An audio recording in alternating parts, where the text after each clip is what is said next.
करके प्रशासन की क्या तैयारी हैं, खासकर पुलिस प्रशासन की? देखिए, जैसा कि आपको विदित है कि 26 एवं 27 जुलाई को सीईटी का एग्ज़ाम हरियाणा प्रदेश में विभिन्न ज़िलों में आयोजित किया जा रहा है। इसके लिए फ़तेहाबाद प्रशासन और फ़तेहाबाद पुलिस पूरी तरह से तैयार है और उचित कदम उठाए गए हैं। पूरा प्रोग्राम चॉक आउट किया गया है कि कितने बच्चे अन्य ज़िले से यहाँ पर आएँगे और यहाँ के जो बच्चे हैं वो अन्य ज़िलों में जाएँगे, वो कहाँ रुकेंगे और बसेज़ वगैरह का जो रूट है। इसके अलावा हर एक सेंटर पे जो पुलिस डिप्लॉयमेंट है, सुरक्षा के पॉइंट ऑफ व्यू से अ, वो भी लगाया गया है। ट्रैफ़िक की ड्यूटीज़ लगाई गई हैं कि व्यवस्था ट्रैफ़िक की सुचारू रूप से चलती रहे, कहीं जाम वगैरह नहीं लगे।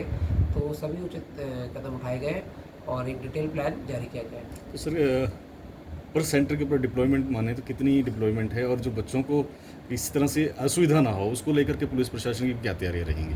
देखिए, 12 पुलिस कर्मचारी हर एक सेंटर पे डिप्लॉय किए गए हैं। इसके अलावा जहाँ पर भी ज़रूरत है, वहाँ सेंटर की छत पे भी पुलिस कर्मचारी डिप्लॉय किए गए हैं। और 12 का मैं जैसे आपको ब्रेकअप बता दूँ कि 2 महिला कर्मचारी रहेंगी, 2 इसमें ट्रैफ़िक के कर्मचारी और 8 कर्मचारी अन्य जो व्यवस्था को मेंटेन करने के लिए वहाँ लगाए गए हैं। इसके अलावा एक सीनियर पुलिस कर्मचारी की ड्यूटी जो फ्रिस्किंग टीम है, उनको मॉनिटर करने के लिए भी लगाई गई है। और जैसे पिछली बार या पहले के कंपैरिज़न में इस बार जैसे पहले एक समस्या थी कि बायोमेट्रिक में काफ़ी डिले हो गया था। तो पहले 90 स्टूडेंट्स पर एक बायोमेट्रिक मशीन थी, अभी 30 स्टूडेंट्स पर एक बायोमेट्रिक मशीन है। तो उससे वो लोड भी कम हो जाएगा, जिससे छात्र को असुविधा नहीं हो। सर जो बच्चे बाहर से आएँगे, उनको सेंटर्स तक ले जाने में कुछ शटल सर्विसेज़ भी शुरू की गई हैं।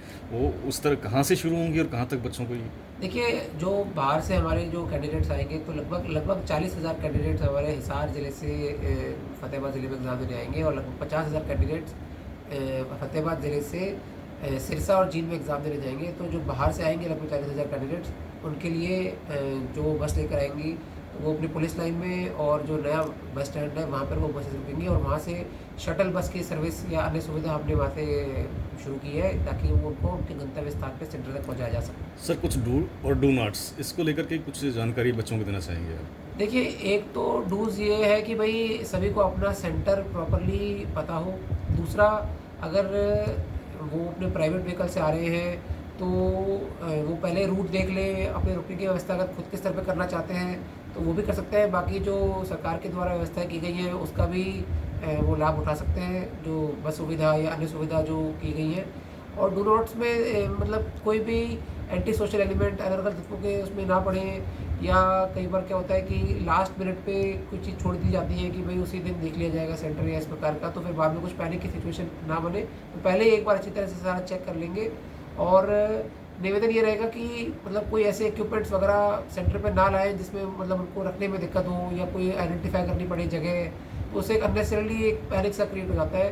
तो वो पहले ही अगर उसका अरेंजमेंट ढंग से करके आएँगे तो सभी को सुविधा सर रहेगी। फ्रिस्किंग के टाइम पे जो बच फीमेल्स को खासकर प्रॉब्लम्स आती हैं, तो ऐसा भी कोई गाइडलाइंस हैं एसओपी के अंदर कि कुछ ऑर्नामेंट्स या कोई गैजेट्स को भी आपने बैन किया गया हो डिपार्टमेंट की तरफ से या बोर्ड की तरफ से? देखिए, गैजेट्स वगैरह तो जो इलेक्ट्रॉनिक गैजेट्स हैं वो तो एग्ज़ाम के अंदर अलाउ नहीं होते हैं, इसमें तो कोई डाउट ही नहीं है। बट मतलब वो तो मौके के हिसाब से अगर कोई सस्पिशियस आइटम है तो उसके रिगार्डिंग फ्लैग इशू किया जाएगा। अगर कोई जनरल चीज़ है, कॉमन आइटम है जिसमें कोई सस्पिशन नहीं है, तो वो कोई दिक्कत वाली बात नहीं है। बट उसके अलावा भी जो कैंडिडेट है वो भी अगर अपने स्तर पे थोड़ा-सा एक बार जनरल खुद भी देख लेंगे कि भई इसमें कुछ प्रॉब्लम हो सकती है, तो अगर एक दिन उसको अवॉइड भी कर लेंगे तो मेरे हिसाब से इतना बड़ा कोई इशू होगा नहीं। रूट डाइवर्ट का कुछ रहेगा सर? नहीं, रूट डाइवर्ट करने की तो ऐसी कोई आवश्यकता नहीं है, लेकिन रूट के संबंध में बताना चाहूँगा कि ट्रैफ़िक ड्यूटी हमने काफ़ी लगाई हैं क्योंकि काफ़ी सारे छात्र जो हैं वो प्राइवेट गाड़ियों से भी आ सकते हैं और बड़ी संख्या में छात्र एग्ज़ाम देने आएँगे और जाएँगे भी। तो ट्रैफ़िक ड्यूटी हमने पर्याप्त लगाई है ताकि जाम वगैरह की स्थिति उत्पन्न ना हो। सर कई बार देखा जाता है कि एग्ज़ाम सेंटर्स के बाहर क्राउड रहता है या कोई जो उनके अटेंडेंट्स होते हैं बच्चों के वो भी रहते हैं, तो उसके लिए भी कुछ कोई सेक्शन इम्पोज़ किया गया हो या कुछ?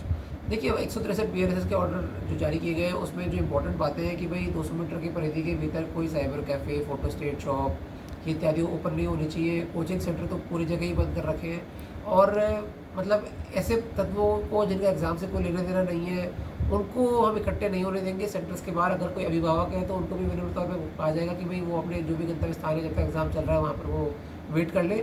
बट कोई ऐसे एलिमेंट जो अननेसेसरीली कोई इश्यू क्रिएट करें या इस प्रकार की कोई बात है, उनको हम बिल्कुल भी वहाँ पर एक्यूमुलेट नहीं होने देंगे।